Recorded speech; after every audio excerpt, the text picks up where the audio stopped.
In the middle of the night, I wake up. I turn to the right, try to go back to sleep. The side presses uncomfortably on my shoulder. I turn to the left. This is better. I take a deep breath.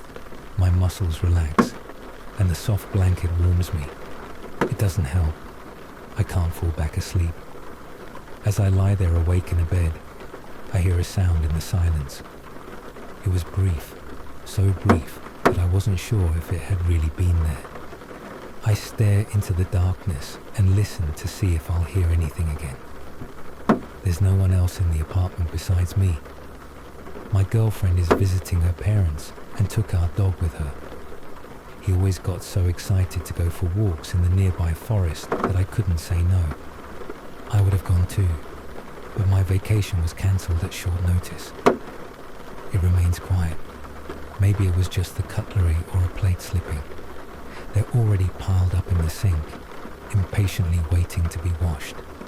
Slowly, I turn over in bed again and try to go back to sleep. But by now, I'm too awake. The night is surely still young. A frustrating feeling spreads through me, the feeling of having already slept enough. Still, I enjoy the peace of the night. Admittedly, it's quite nice to have the bed to myself and to stretch out as much as I want. Triggered by my awake mind and the lack of stimuli, my attention slowly shifts to the shapes I can make out in the room. My chair, where I throw my clothes when I go to bed. The ATV. On the dresser reflects enough light from a distant passing car to be recognizable. A red light assures me that it's the TV. I usually try to banish unnecessary lights from the bedroom. It's supposed to help you sleep better. I haven't been able to part with the TV yet. My girlfriend likes to tease me about this inconsistency, but at least I bought a radio alarm clock that only shows the time when you press a button. The dresser itself is too dull to be seen by the headlights skimming the ceiling. Silently, the light flies through the room, the street too far away to be heard. The magic of the night. With every headlight that illuminates the room, I recognize more details. I see the light switch on the wall, the door handle, the key that always casts a shadow along the door, a hand placing itself on the door handle. My heart seems to skip a beat, my body frozen as if in plaster. The light is gone again, and it's dark, silent. My eyes fixed on the spot where I just saw something that couldn't be there. As soon as it gets light, I have to see it in time. Don't blink. Don't move. Breathe carefully. No car is coming. Time feels as if it has been swallowed by darkness. In the blackness of the room, I begin to see lines. Lines that turn into shapes. Shapes that I recognize as limbs. This can't be. It's way too dark. It's just my imagination. I should just reach for the lamp, quickly press the switch, but I'm already too stiff. I can't bring myself to do it. Reaching for the lamp is too far, too much opportunity to be grabbed and dragged away. I can't risk it. I think of the TV. It's always on when I go to a bed. The remote is somewhere in the bed. I just have to find it. It's still quiet. There's nothing there. But I'm scared. I've worked myself up. Just don't move, then it won't see you. I try to feel my body. Where is the blanket? If I'm completely covered, I can carefully search for the remote. Then light. First behind me, it slowly moves across the room. My heart beats faster. It reaches the door. There's only the door. For a moment, I'm relieved. Of course, there was nothing there. Since I was a child, I couldn't lie awake in a dark room without imagining things. That's why I always slept with the light on. Because I can't bring myself to turn it on when I'm lying there scared. The only thing that helped was if the light was already on when I opened my eyes.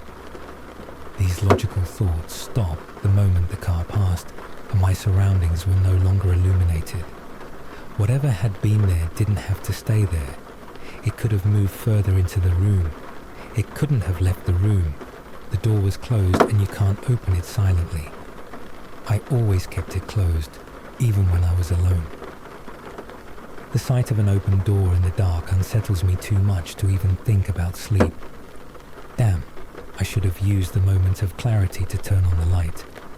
But now, it's gone, aimlessly. I look around the room. I can't search for anything, because I can't see anything. So I listen, but it's quiet. Then something clicks. My heartbeat speeds up again, and I hold my breath. Where did it come from? It was far away, right? It was too brief. I couldn't pinpoint it. Maybe it's the dishes in the sink after all. No, too muffled. Probably just the wood of the cabinet or the bed. Again, there's light. I brace myself, wait until it illuminates the room once. It's my lighthouse, guiding me out of my fear. This time, the light is quick, and so am I. I grab for the cable of the bedside lamp, but miss the switch. Damn, damn, damn. I feel along the cable. Where's the switch? I reach the lamp and startle at the touch. I almost drop the cable and become even more frantic. In my panic, I sit up and grab the cable with both hands. This time I find the switch immediately and press it. Warm light floods the room. I look around and search the room. No one is there. I breathe slowly, calming myself as I continue to examine the room. Everything is as usual, and there are no corners where something could hide. Everything is fine. There was never anything there. As I sit there, I feel stupid, but also relieved. Everything is fine. I don't need to be afraid.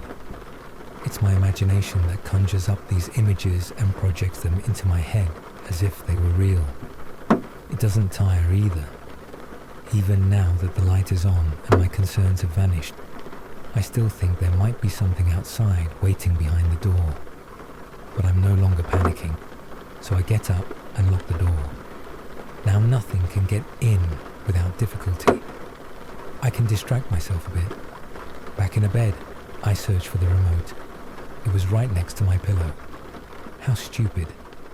Whatever, I grab it and turn on the ATV.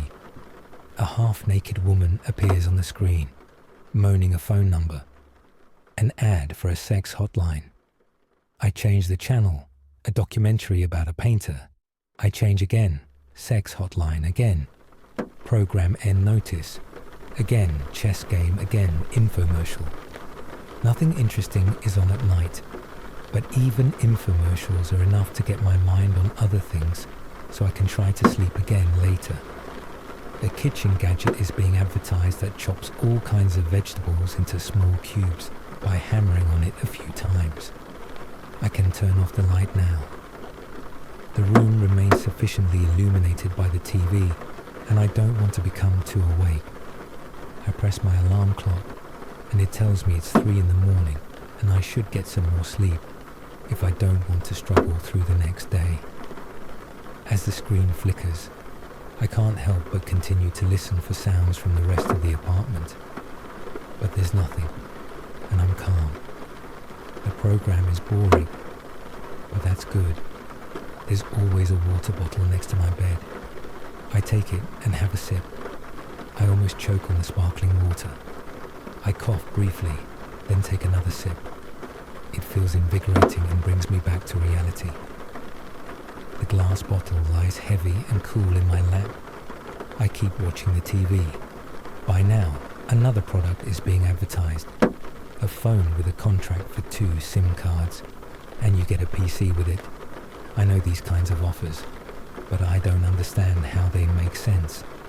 If you actually use the phone contract, you get the performance you need, and at the same time, a free, expensive PC or a video game console. There must be something wrong with it. As appealing as these offers seem, I wouldn't dare to accept them. There are probably hidden costs, and by then, it's too late. My bladder calls. I need to go to the bathroom. but I stay seated and keep watching TV, trying to ignore the pressure building in my lower abdomen. Just go to the bathroom, man. I play through the thoughts to calm myself. It's no big deal. Just get up, walk through the hallway to the bathroom and come back. I do this multiple times a day.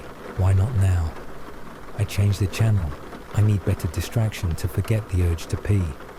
A movie is on. Seems to be one of those found footage films, shot as if the footage was discovered later. Looks like an episode of Cops. A camera team follows two investigators. A B-man is mentioned who attacks someone. One of the paramedics is shocked by what he sees and asks the investigators what's going on. They're vague, so the paramedic's imagination runs wild. He thinks there's a malaria outbreak and they're trying to cover it up. Suddenly, his nose starts bleeding and he really has malaria symptoms. I don't really understand what's going on, but it seems to be some kind of horror movie. I really don't need that right now. I change the channel. Bob Ross is painting a picture. What if I get up and something has been lurking under my bed the whole time? It's just been waiting to see my feet and then grab me. I change the channel. Sex hotline. Again, the chess game. Again, cartoons. That always surprises me.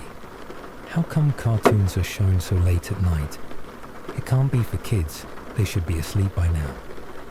Although I remember how, at just 4 years old, I woke up very early in the morning and sneaked into the living room to watch cartoons on TV. But no child gets up that early. It's about a cow and a rooster who are siblings and go to the same school together. Maybe that's why they don't want to show it in the afternoon. You can't show kids something so ridiculous when they absorb knowledge like a sponge. My bladder won't leave me alone. The distraction has worked, so I get up, but not without jumping away from the bed. For a moment, I stand with my back to the door and look at my bed. There's nothing there. I go to the door and step on something that stabs my foot. A shock runs through me, and I can't suppress a cry of pain. A shattered bone. I get annoyed. Not only does it look really creepy, but my girlfriend and me also argued often enough about not leaving chewed dog treats lying around everywhere. I reach for the door handle, but hesitate. Earlier, I locked the door because I was afraid of what might be behind it. Don't think, just don't think. I turn the key and open the door. The hallway is dark, the room at the other end black. My bladder is unmistakably pressing. I gather my courage and run, like a scared child, from the bedroom to the bathroom. Light on, door closed and locked. Relief. I stand there for a long time, letting the stream run, as if my body wants to release as much urine as possible, seemingly upset that I denied it relief for so long. I'm done and wash my hands, then go to the door. I hesitate again. Without the pressure of my bladder, it's suddenly not so easy to overcome myself. I stand in front of the door and wait. Listen for sounds behind it. Very faintly, I can hear the TV. I go back to the toilet, put the lid down, and sit on it. Oh man, why am I like this? No, it can't be. I stand up again, go to the door, grab the handle. Damn. Now I've woke myself up again. I go back, sit down, think, try to rationalize my thoughts. I just walked through the hallway, and there was nothing there. What I suspected in my bedroom wasn't there, and if something ghostly had been there, it could have eaten me long ago. It's playing with me, waiting until I feel safe to grab me. Come on, this is silly. Suddenly, I hear something outside the door. Footsteps. No, too quiet. It's getting closer. A crackling. Quietly, I go to the door. The sound doesn't get louder, or it just stopped. No, maybe worse. It's standing in front of the door, waiting, staring in my direction. The only thing separating us a 2 centimeter thick piece of wood. Did I lock it? Oh no, the door isn't locked at all. I take a step back, my eyes wide open. Wait, don't move. Minutes pass, I think. Nothing happens. I keep waiting, locking my eyes on the door handle. It mustn't move, please don't move. Then I realize I'm only looking forward what's behind me, I think. The toilet, the bathtub, the window. Oh no, the window. What if it's not in front of the door, but looking through the window, and has been able to see me the whole time? I want to turn around and look, but also keep an eye on the door. Panic sets in. In my imagination, a white, expressionless face, shrouded in darkness, floats outside the window, staring at me. I hear something gurgling. Oh God, what is that? It's been quiet the whole time, and now something is gurgling. Where is it coming from? Without turning my head, I scan the room with my eyes, trying to locate the sound. The drain. It must be the drain, but it's coming from behind. The sink is next to me. It could also be the bathtub, but I didn't use that faucet running there. Maybe from the neighbors. But in the middle of the night. Toilet flush. It could be a toilet flush. The toilet is behind me. I can't wait for it to get me. I quickly turn around, look out the window, and see the blue sky. Dawn has long since arrived, and I didn't even notice. Oh man. I go to the window and look out. I'm on the 3rd floor. If something had been at the window, it would have to be really creepy to climb up the flat wall. I smile and feel relieved. The sun hasn't risen yet, but the clouds are already lit up. If I want to get some more sleep, I should go back to bed now. If it's only around 5, I can still get 2 hours of sleep, or at least rest in bed before I have to get up. When I try to open the bathroom door, it doesn't move. Of course, I locked it. I never forget to lock the door. I turn the key and walk through the door. The hallway is now bright too, and no longer threatening. Before I go back to the bedroom, I want to stop by the kitchen. I have water by the bed, but I suspect the sparkling water won't be good for my stomach after I've ruined the night with my unnecessary panic. I take a glass from the cupboard and fill it at the kitchen sink. As I do, I see that one of the plates has cracked in half.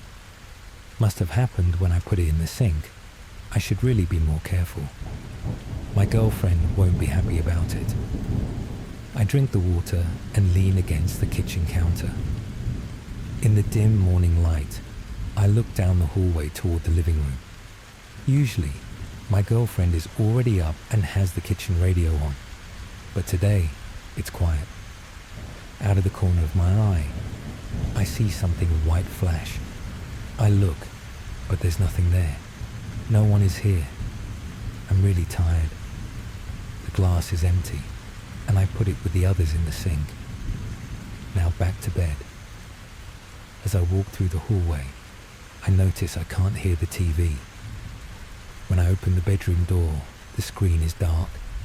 Apparently, I was in the bathroom longer than I thought, and it turned off by itself. Whatever. I'll lie down now, check the alarm clock, and turn the TV back on. I'll probably need the noise to fall asleep. I walk through the room, stop in front of the bed, and reach for my alarm clock. Suddenly, icy hands grab my legs. I have no reaction, no understanding of what's happening. They emerge from under my bed and pull at me. I bend forward and manage to grab my mattress. The arms pulling me are extremely strong. My shins slam painfully against the bed, and I try to pull my feet away, but the hands won't let go. The pressure becomes more and more extreme, my shins bending. I start to scream.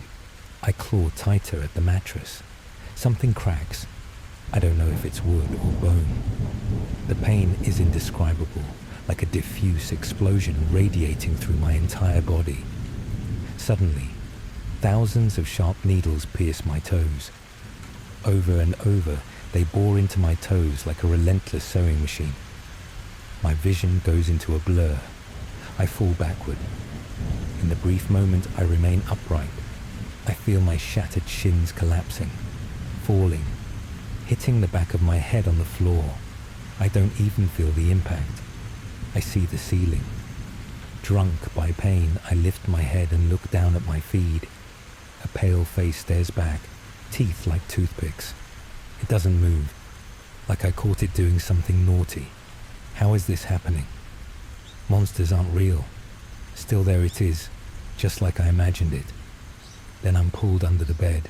This story came from my friend's brother Alvin, who managed to get a flat in Edgedale Plains, near to the Canadian Pizza. For those who are not familiar, this is in Punggol Sengkang region in Singapore. Alvin and his girlfriend of 3 years, Chianrong, balloted for a flat in this area, as their parents were staying nearby, and when they finally got a queue number less than 50, they were exhilarated. They went to 2 different feng shui masters to ask them to help select a unit in one block that they were aiming. As the block had different columns, it also meant all orientation. The flat's main door facing were different. Ended up each of the master gave 5 to 6 different units, and all did not have any overlapping units. Ended up they got the general feedback from both master, like which orientation should the flat be facing. Example like facing north, etc., etc. And also factor in like sunrise light or whatever.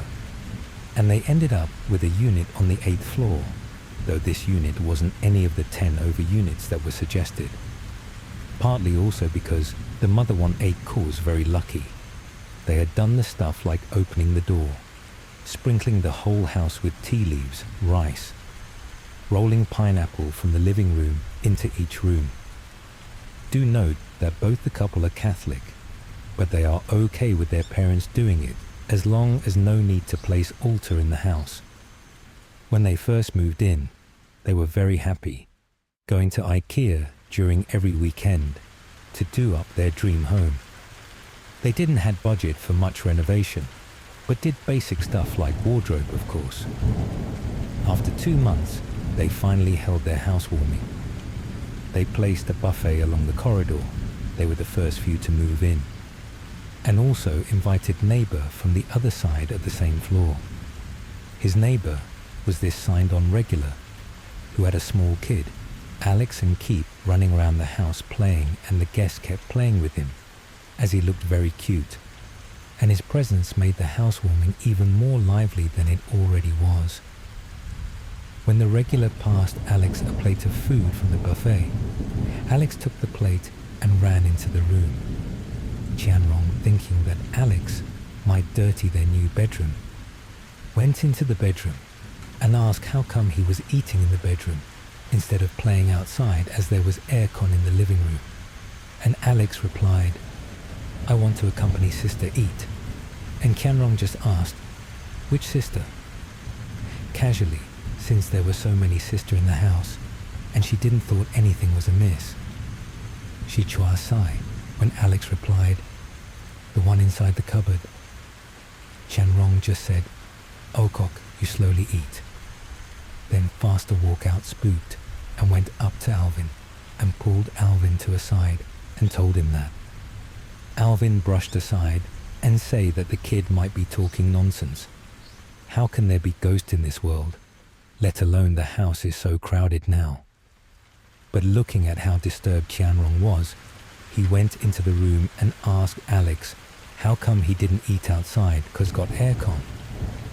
And this time, Alex didn't reply him. He put his finger to his lips and smiled.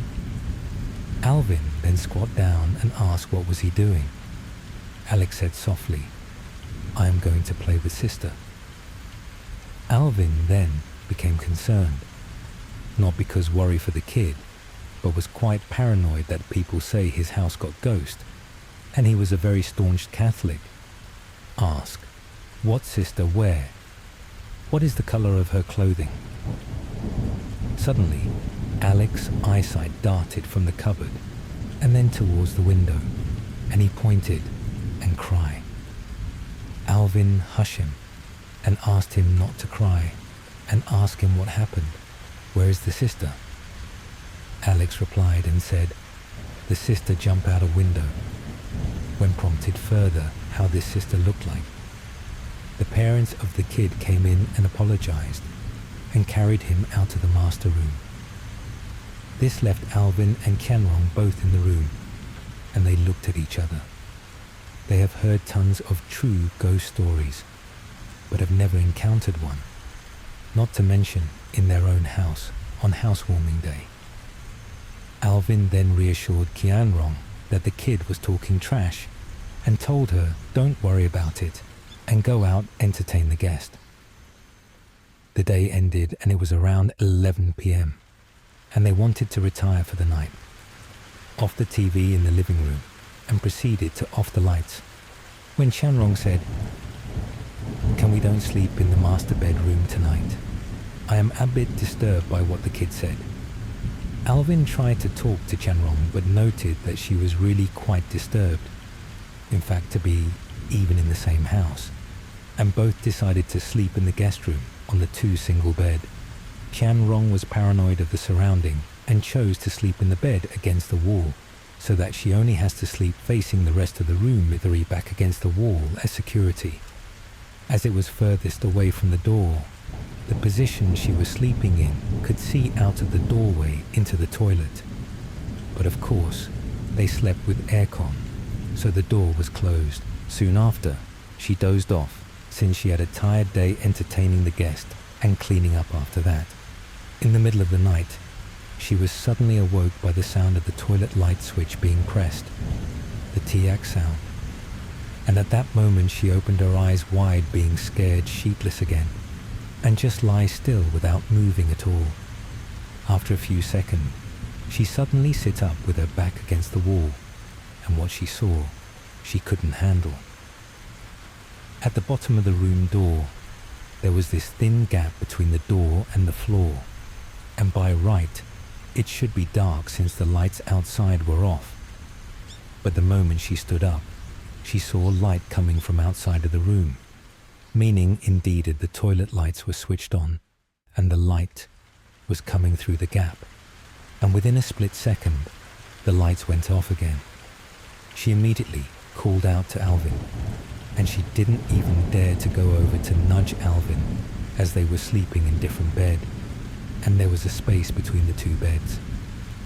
Alvin was snoring, and after a few times of calling out to him, she became tulant and shouted. Alvin was then jolted up from his sleep, asking her what's wrong. Chanrong accounted the incident to him, and he assured Kianrong that it's fine, although it was obvious that from his fully awake face, he was scared as well. He went on the lights and told Chanrong that he go out check on the toilet. When he opened the door and then went on the lights of the toilet and opened the toilet door, he looked around and even behind the toilet door. Do note that Chanrong now has full view of the toilet as she can see straight into her from her position. After checking, Alvin then turned around towards the room and said, "Nothing, Le." And suddenly his eyes became wide open, pointed to Chanrong and said very loudly, "Eh?" Chanrong screamed and then said even louder, "Eh?" Alvin immediately came into the room and his face changed again, and he told Chanrong he saw a woman standing beside the bed just in between his view and Chanrong, meaning that this lady was somewhat transparent, and it was her back view facing Alvin. Chanrong kept asking Alvin how, but Alvin didn't have any answer. The both of them assure each other that it must be their mind pulling tricks, and it be a test. They held hands and started praying and reciting a verse from the Bible, but they kept their eyes wide open and kept looking around. After a while, they felt more calm and decided to go back to own bed and lie down because their back were quite after sitting up for some time, but this time with the lights on. The night went on, and it was dawn. Alvin and Kianrong both applied urgent leave, set off to the mum's flat and discussed with her about this. Somehow, when they were closing the door and locking it, they felt a sense of relief with their back against the door and walking away from it. It was the first brush they had with the supernatural, both fair share for Alvin and Kianrong. After a super lengthy discussion with Alvin's mother, she decided to go seek help from a nearby temple where they had this medium. And they were lucky it was the night where they held consultation. Alvin and Xianrong insisted that they will not go, but do not mind the mother seeking help. When the mother reached there, the medium told the mother even before she could relate the story. He said, "Your kid's room has something," followed back from outside, "but they don't believe, so I cannot help them." The mother then asked who was it and what it wants. The medium spoke to the Totao, the helper beside the medium, the translator, and Totao instead told the mother to wait one side.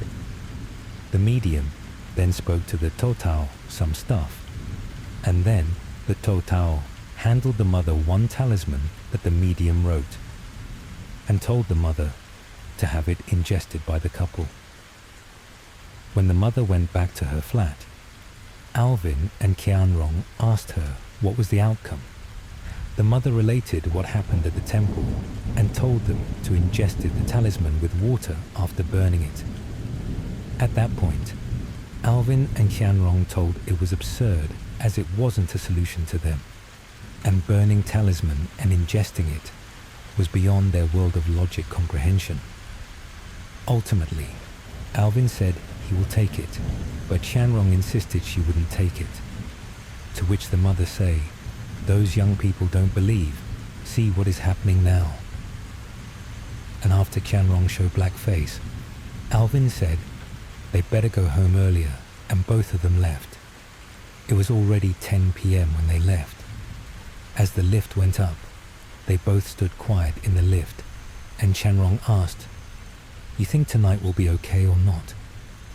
And Alvin assured her and told her to trust the Lord, and the Lord would not allow any harm to happen to them, and she must have faith in the Lord. To which Qianrong replied, "I know, but I'm still a bit scared." That night, nothing happened except during the next morning. Qianrong told Alvin that she didn't sleep the whole night, partly because she was scared and also because Alvin was snoring so loudly. Alvin then said, I scared you can't sleep, so I was playing iPhone whole night until you woke."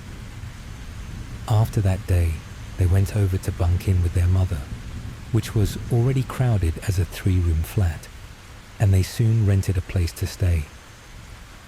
I don't know the ending of the story because they chose to turn away, and also didn't approach the church for help or any sort.